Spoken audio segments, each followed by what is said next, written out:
Okay, so you're wandering around Pharloom, you come across a vendor with an item you really want, only to dig into your pockets and realize you're broke.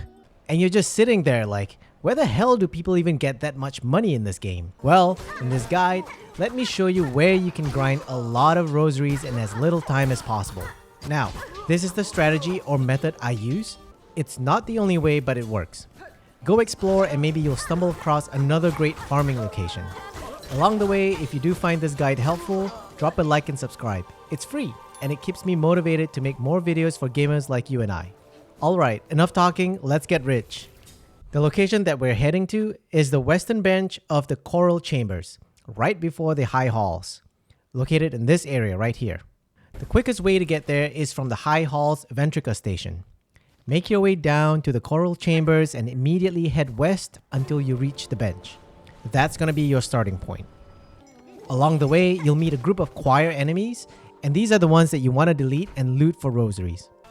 Once you clear them, just run back west to the bench, rest, rinse and repeat. Now, here's the critical question. How many rosaries will you actually get doing this? Well, it really depends on your build or loadout. So I'll show you two specific builds I was experimenting with. And just so you know, I have a +2 needle upgrade. And one other thing, I'm not playing perfectly here. I get hit a lot. But the idea is to hack away as quickly as possible to see how many rosaries you can earn in the shortest amount of time. So here's the first run, and let me explain to you the crest and the tools that I'm using. I had 4 yellow tools equipped. I have the Silkspeed anklets so that you can run faster. I also have the shard pendant, which is an obvious pick, giving you more shards.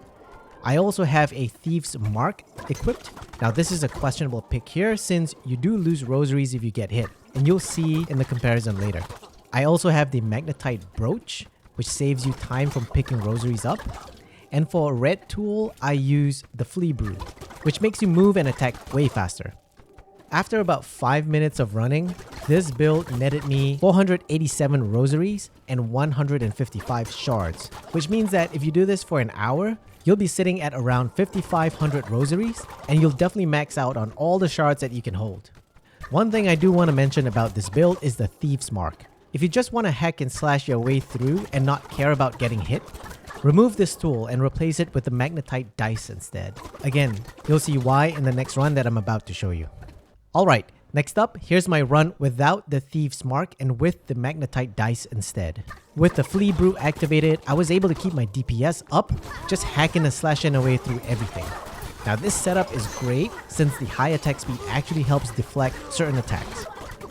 In this run, all said and done, I was able to net 511 rosaries and 168 shards, which means that if you do this for an hour, you'll get approximately 6,200 rosaries. That's about 700 more than having the Thief's Mark on. And so there you have it, and here's the side-by-side of both loadouts. At the end of the day, whichever crest or build you use, you're gonna get a ton of rosaries to buy whatever you need or turn them into those gaudy necklaces. Just go with whatever's most comfortable for your playstyle. And if you manage to squeeze out even more rosaries than I did, drop your build in the comments below. I'd love to know about it. Peace out, and I'll see you in the next one.